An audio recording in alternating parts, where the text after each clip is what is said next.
Another great tool for retouching is the Liquify filter. Like with any retouching tool though, you want to be subtle. Now, one of the more common problems is with flyaway hair as well as clothing. So let's go ahead and fix that in this image. Now, in order to do this in a flexible way, I will turn the background into a smart object. You can use your context-sensitive menus to do this. So on the Mac, you would hold down the Control key and click. On Windows, we can right mouse click and then select Convert to Smart Object. Now that it's a smart object, when I select Filter and then choose Liquify, if I correct this and then decide that I don't like it, it's non-destructive, so I can always remove it. Now I'm going to select the top tool here. It's the Forward Warp tool. And you want to make sure when you're using Liquify that you use a large brush. Most people tend to choose a brush size that's too small. And then when they're trying to move things, it makes it very obvious. So I'm going to click Restore All in order to reset that.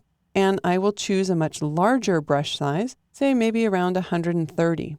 Now you can see when I click and drag, I can make a much more subtle change. If I wanted to just push her hair in right in here, and at the same time, maybe just give her a little more hair up top, a little boost. Or if I wanted to bring these hairs right down a little bit on the top of his head, maybe bring this out a little, but bring this down here and here. Of course, I can also move over to the clothing here. Right here on her shoulder, we've got kind of this dent going in and then this one coming out. So let's just try to even that up a little bit. Again, I'm just making very small little changes here in order just to kind of even out the shape of the clothing there. We can also come back here, the back, and we'll just kind of lift that up a little bit. And I'm just moving it over to the left. So we can tell that the wind has really caught his shirt there.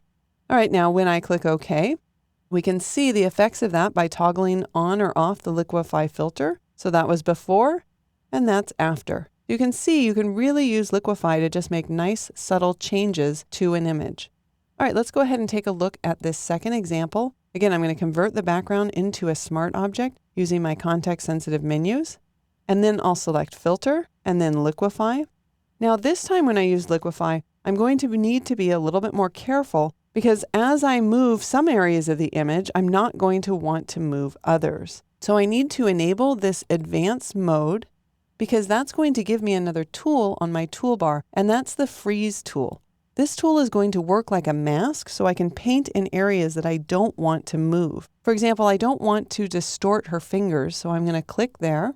And then I'm going to come along the bottom area here, this part of her pants, and I'm going to freeze this. And I'm also going to freeze her fingers on the left side and freeze part of her arm here. And then I'm going to switch to our Forward Warp tool. I'll get a little bit larger of a brush just by tapping the right bracket key. And I'm just going to click up and drag just right here underneath the arm a little bit. And then here along the side, I'm just going to tuck this in a bit. Again, you want to make sure that you're using a large brush so that you can't see what's changed and what's not. Here you can see how the wrinkles of her shirt are going up. So I'm going to get even a larger brush here, and I'm going to click and start dragging them down a little bit. And I'm also going to want to zoom in, so I'll use Command plus, Control plus on Windows, and then hold down the space bar so we can navigate. And you'll notice that as I pull her shirt down, that her pants below it are not moving. And that's because I've used that Freeze tool. We'll just do that a little bit more. Now, here the wrinkle here in her shirt has moved down a little bit too much. So let's just pull that back up here. And we might just want to pull this in a little bit from the left. And I'm going to use a little bit larger brush and just pull these wrinkles down a little bit here in front as well. All right, if I wanted to unfreeze an area, we have a Thaw tool. So I can go ahead and unfreeze this and just see how that looks, because sometimes it's hard to see with a red overlay. And I might select my Forward Warp tool again, making sure that I have a large brush, not covering the finger area. I might just want to get this line a little straighter right along there. All right, we'll click OK. And then we can take a quick before and after, toggling on and off the eye icon next to Liquify. So there's before and there's after.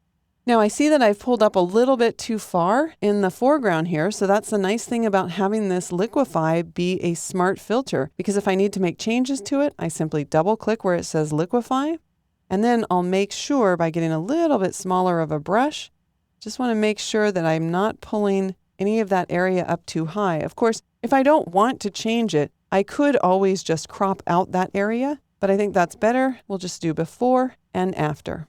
So there you go, 2 handy uses of Liquify.